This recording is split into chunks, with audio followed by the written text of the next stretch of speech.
Thank you very much, Axel. I think this was a very interesting insight, and I just learned from Lucy that we don't have a hard stop at 7. We still have a few minutes to go, and I'm pretty sure you're eager to ask questions to our panelists. So I want to open the forum and encourage you to go to our 3 panelists, and I actually want to add another panelist, what I call the surprise guest of tonight. We have Dirk Lüth with us. Dirk is the co-founder of the Financial Times in Germany and moved over to California like 4 years ago, I think. 5, okay. 5 years ago.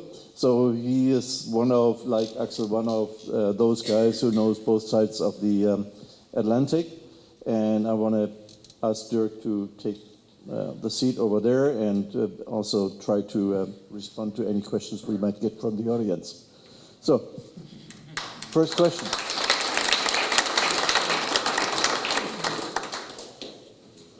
First question. Otherwise, I'm going ahead and will ask the question myself.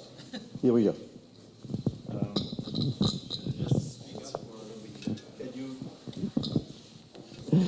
Okay. This might be a somewhat silly question, but so I'm from Germany, I'm from Munich, and I've been living the last few months here at Berkeley doing my master's thesis, and we're working on a smart home light startup. The problem that I always had in Germany, being born there, having grown up there, was I always felt like an alien. And when going to the Ellis Island Museum a couple of days ago in New York, this one park ranger told me I was more of like an American. In Germany, I always feel like I'm fighting against everyone because there's this culture of Axel, as you mentioned, like we have to improve stuff and so on. And I feel like I have to remove this from everyone that no, we don't have to make it perfect right now. And I very often feel like I'm the only person who thinks that way there. How do I cope with that? How do I not stress out of that every day?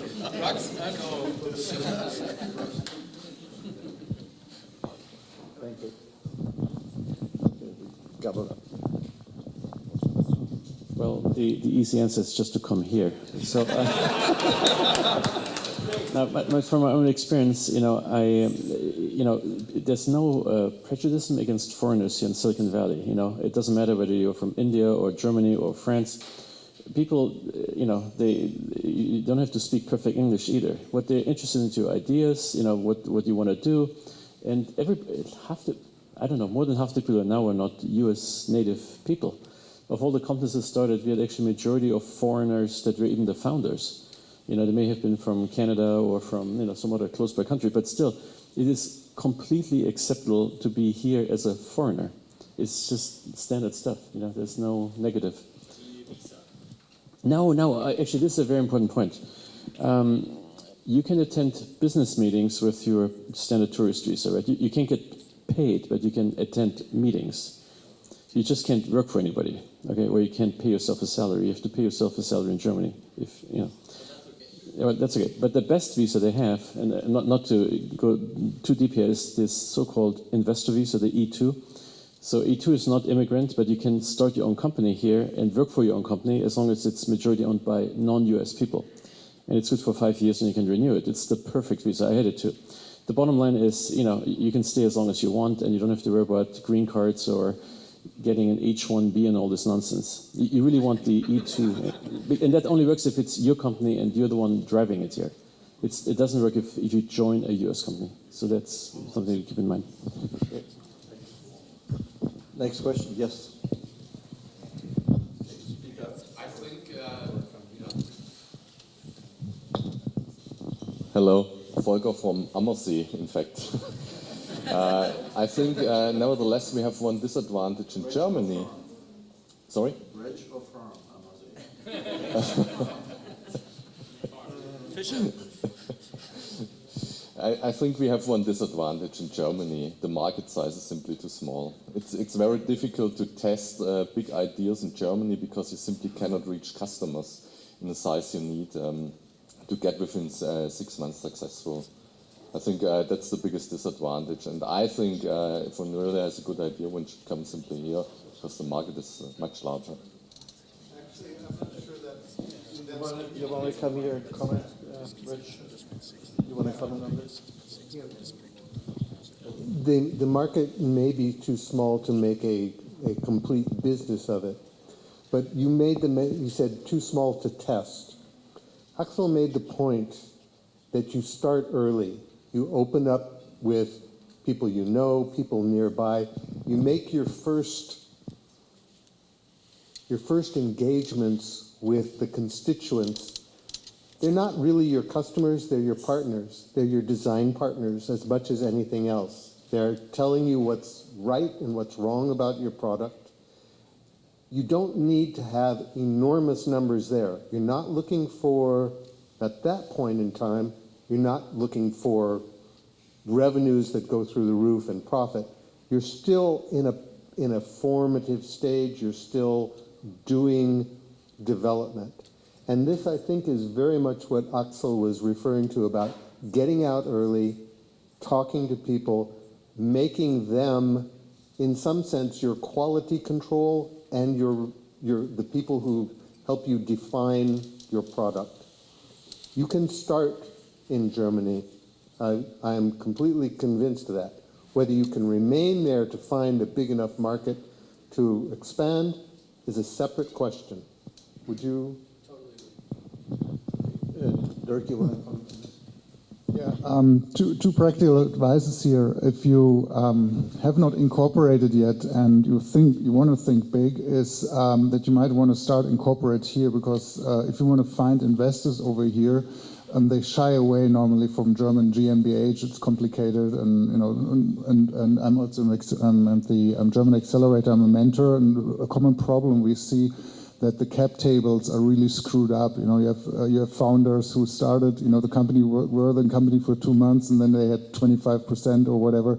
These are big issues. And also, when you then decide to move to the Silicon Valley, and your company is 2-3 years old, it's a tax nightmare. It's really complicated to flip the company to come over here. So if you have the choice, do that and start right away here. However, if you have already incorporated and you want to get a visa, there's also, besides the E2 visa, which I also have, but there's also just getting the L1 visa. If you have, a 1-year-old company, you can still send people over here. The disadvantage of the E2 visa is, and that's what, I don't want to get to this visa topic, but an E2 visa means basically they ask you to bring money here and invest in here. I did the same thing. And once your company has maybe ceased to exist, or it's not there anymore, then actually you cannot easily move to a green card. That's a really high risk coming from E2 to a green card. So because they say you only come here for investments, once you've done, please go back home. So really talk to a lawyer and see what kind of visa you're going for. Next question. Okay. Yes, please. Can you imagine to invest also in a Bavarian company if there's a really interesting project for this? The reason it's so difficult for American investors to invest in German company, it's a nightmare. I did actually invest in one German company last year, and that was the last one. To get a signature to Germany, I had to go to the German consulate to get it authenticated because they wouldn't take, my word for it. And then the notary, every time there's anything, I have to go back to the consulate to get another signature approved. This is 1980s, they just haven't caught up that there had to be electronic authentication of any sorts. But the worst part for the US investors, they just don't understand the structures. So when an American investor invents the company, they want to know the legal framework. It's a C Corp or an S Corp, or it could be a partnership, but they know exactly what that means. By the time they learn about the German legal structures and what can happen and what do you do in that case, they just give up. So it is much easier to raise money here for a US formed entity that is understood conceptually, even if your development team is in Germany. It doesn't matter where the development team is. What matters is the overall legal structure that the US investor understands. So you're actually better off with this US entity as the parent. That's technical. That's the technical way you have to invest. Maybe possible that you have a holding in the US and you invest here. The question is, which kind of project you want to see that you would are interested to bring the money to Germany. to bring them. See, when you invest in a US company and they own a German daughter company, the company itself decides to invest the money they raise here in Germany. You have the headquarters here in Silicon Yeah. Valley, but you have also a branch or Yeah, it's a subsidiary. company in Germany anymore. Yeah, you can keep your German team, you just make it a subsidiary to the new US company. It's fairly straightforward, right? People have done this before. Which kind of business would interesting? Well, that gets very specific, right? I mean, there's many good ideas and many different things. Anything has a sustainable business differentiation value is always interesting. This is a great opportunity to ask Jörg. Is he still there, Jörg Bienert? Yes. To maybe come up. And why don't you share your experience with the audience, Jörg, for a minute? Come on here. I can fully agree to what Andy just said. Take the microphone. I can fully agree what Andy said. So the legal implications and all the setup is really a nightmare. That is nothing that U.S. investors are used to, and it's so much easier to do all this legal stuff here and doing this consulate thing, this legal authorization of signature is something that in Germany we really should think about. I want to get away from bureaucracy and bring up another topic. Unless, yes.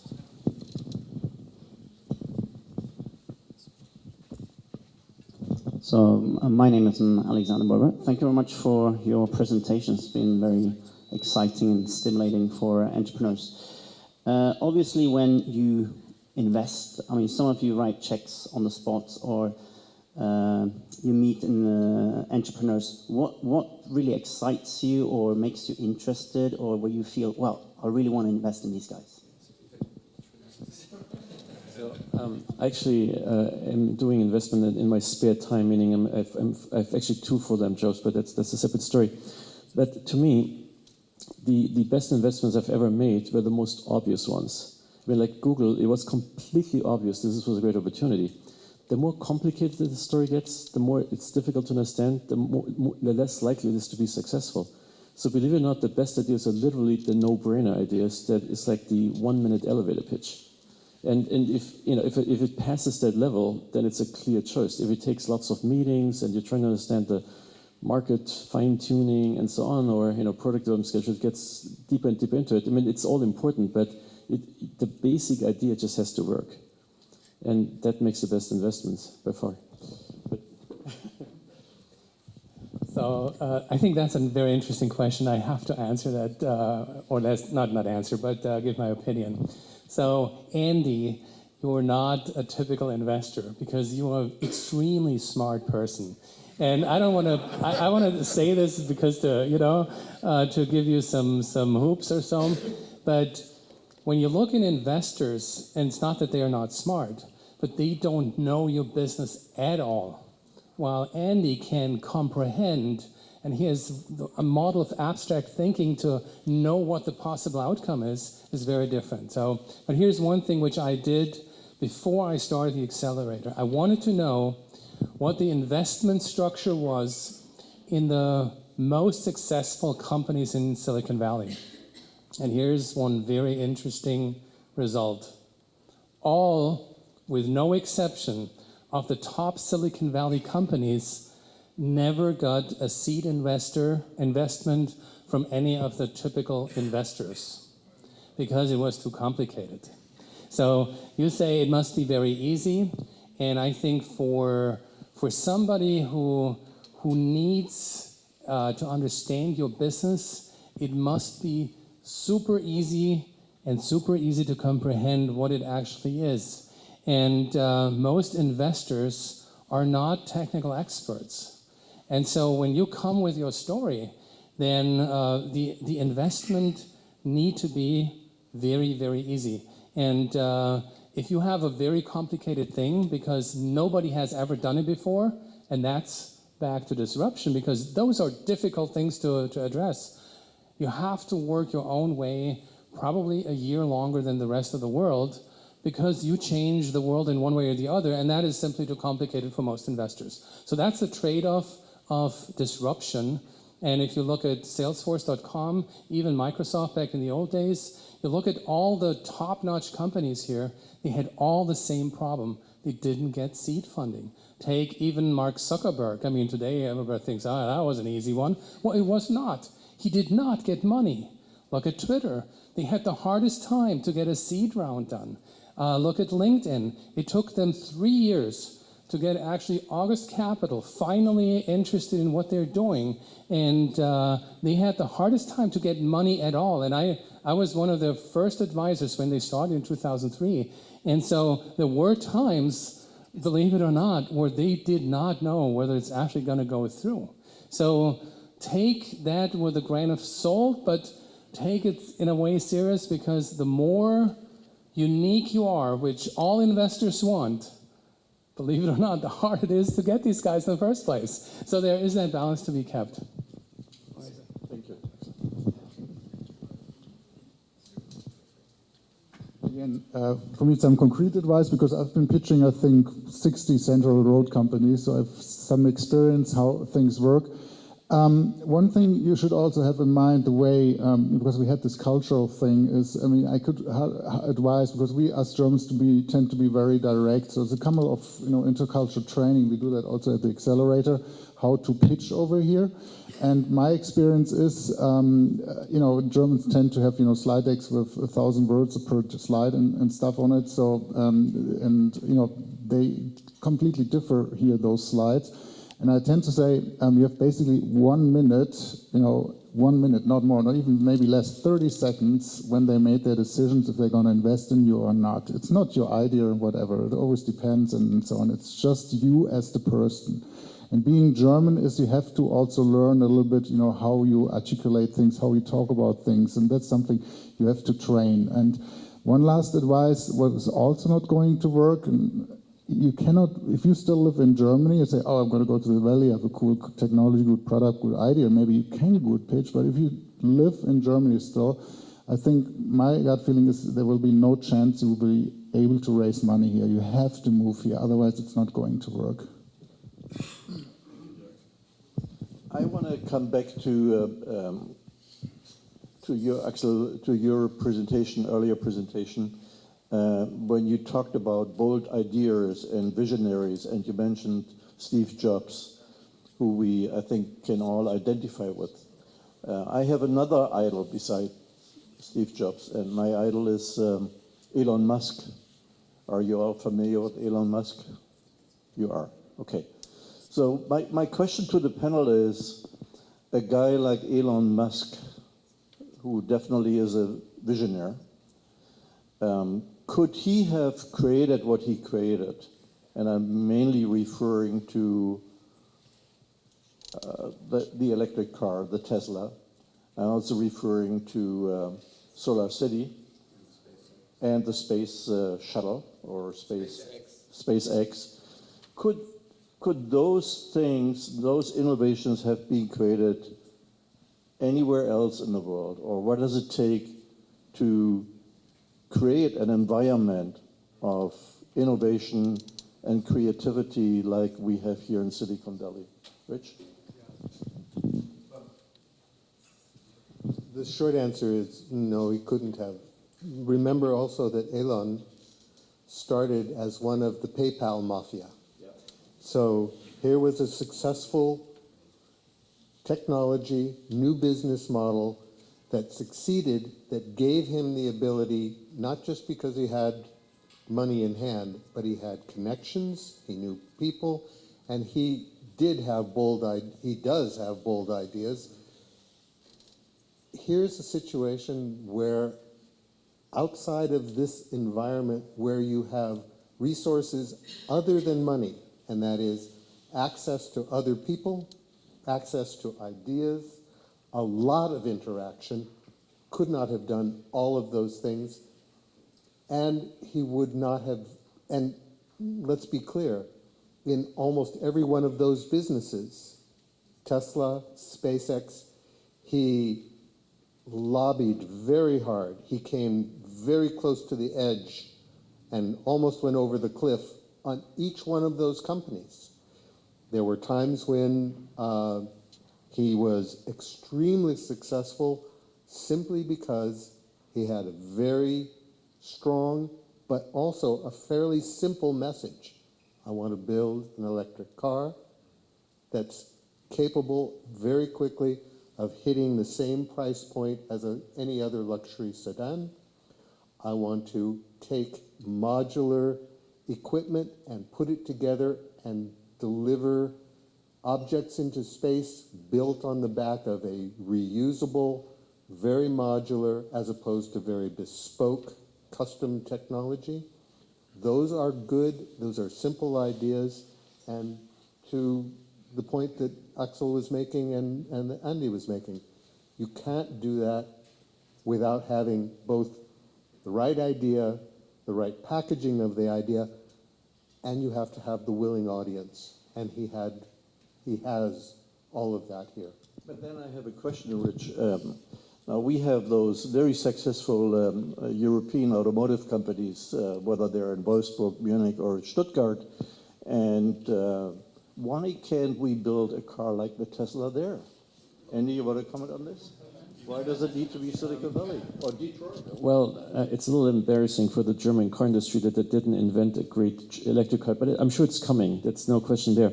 But what I wanted to comment on was actually slightly to the previous conversation, which is if you want to plan ahead here a little bit and you have your first successful startup done, it's a lot easier to do your second one for the simple reason that you can fund it yourself. So in my own experience, I'm now on startup number 5, and every one after the first one was actually self-funded, which is much easier. You don't have to ask any VCs. You're in charge. You have much better economics and so on. So don't think of your first startup as the last one. I guess that's my message to you here. But every company has sort of a life cycle. Certain ideas last longer than others. But there is a life to every company, and a lot of entrepreneurs actually enjoy the process of starting companies more than running the company when it gets really big, quite frankly. Or at some point it's time to sell it to a bigger competitor, perhaps. So again, this is every startup has a life cycle and a road ahead. But sometimes you want to think even one step beyond this. Okay. There was another question over there. Okay, here you go. And please let us know who should answer your question. All right. Who do you want to ask? I think Christian would be a good one to answer, and also Axel. All right. My name is Friedrich. I'm currently studying here, and my question would be: we talked a lot about what Germans cannot do well and what they have to learn. But if Germans come here to the Valley and want to found a company, which qualities do they bring? What are their strengths? Christian first, Axel first. Let's do Christian first. Well, pitching is not one of them.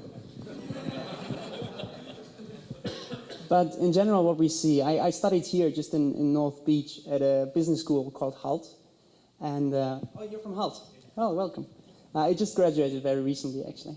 What is the general perceptions of the Germans in the business school, as well as when they're going out and when they're going to networking opportunities? They have a lot of drive. So Germans in general are very dedicated to what we do. I mean, that's a stereotype, right? But actually it's true. The general grades, you will see it in the end of the year at HALT, are where the Germans are excellent at. They're really good.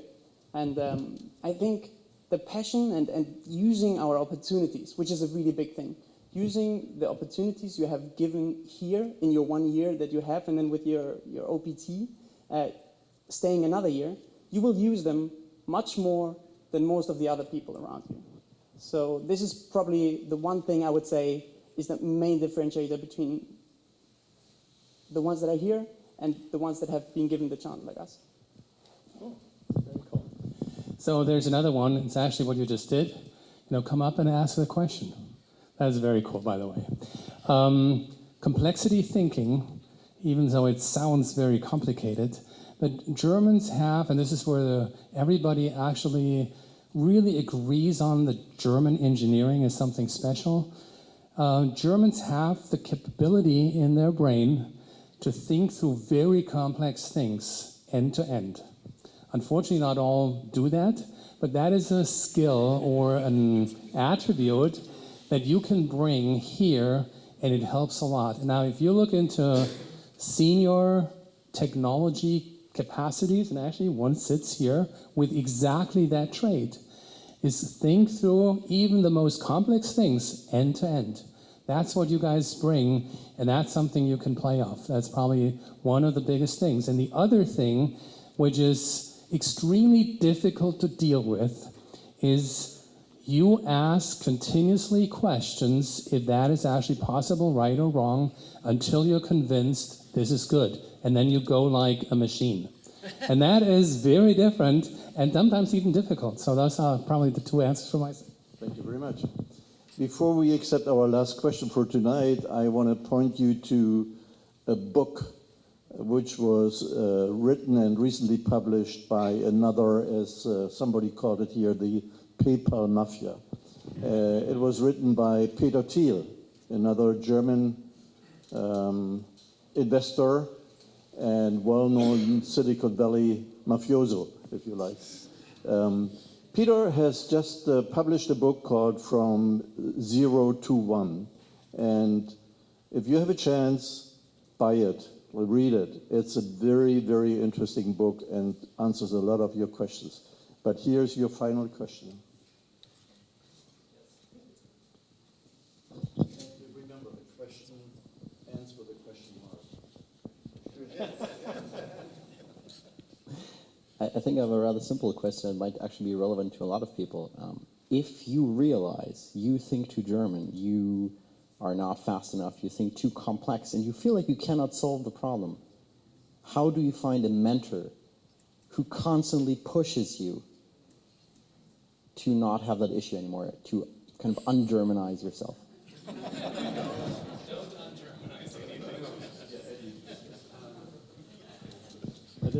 Obviously, by the way, I wanted to second your recommendation of this book. This is one of the few books I read recently myself, and it is the single best book about startup companies, venture capital. It takes out all the high-level bullshit, right, and it just gets straight to the point.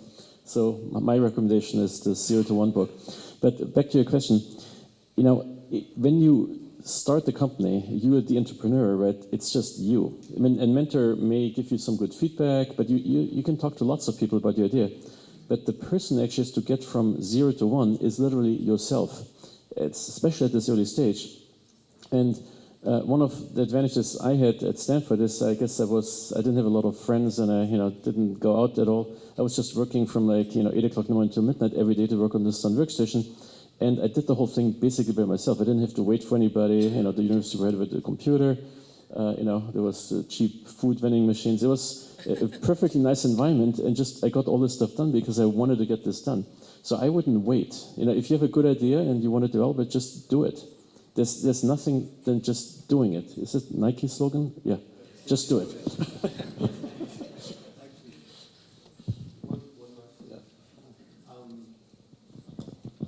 One of the things, and with all due respect, when you start a company, one of the most important things your investor is looking for, and what you should be looking for, is putting together the core team.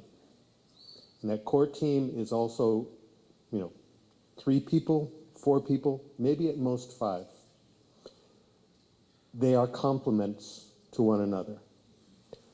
When I invest, when I advise a company, I always look at the team and say, all right, how do they play off one another? How do they complement one another? Where do they backstop one another? One of the best questions you can ask when you put the team together is, what is it that you do exceptionally well and everybody recognizes it, but you hate to do? Because I don't want to make you do that, but I want to know that if you're available and I'm in trouble and I need somebody to do this, I can count on you. Putting together a complementary team, it is a team. And Silicon Valley, Elon Musk notwithstanding, I think you'd have to say Sun was a team. You can name the 5 people, and they are, as individuals, exceptional, as a team, completely amazing. Small companies, some of which are not very successful as the companies, have grown amazing people as a result. I happen to be lucky. A little bit over 20 years ago would be a founding group, one of the founding executives of a company called General Magic. You may never have heard of it. But out of that 100 people that were part of General Magic, because they were very particular about who they hired, eBay, Phone.com, iPass, Tony Fadell, who just did Nest, sold it to Google, Andy Rubin, who did Android. Tiny company, amazing impact. Sun is the same way. Not a tiny company, but amazing impact. And it happens around core teams. So the answer to your question, it's not totally an individual issue. It is a team issue, and that's what's also going to make a difference to your investors. Very good point. Thank you, Richard. I want to wrap up. I want to thank you for being so patiently listening to our panelists and myself. And I want to wrap up by quoting one of the individuals who I admire a lot, besides Elon Musk. I admire Hasso Plattner for his vision. And since it might be hard to read this from behind, I want to read this to you. He said once, "If we stop innovating, we will lose. Never stop looking around corners for the big idea that isn't quite ripe." I think there's a lot of sense in there. So thank you very much for your time, and thank you for coming.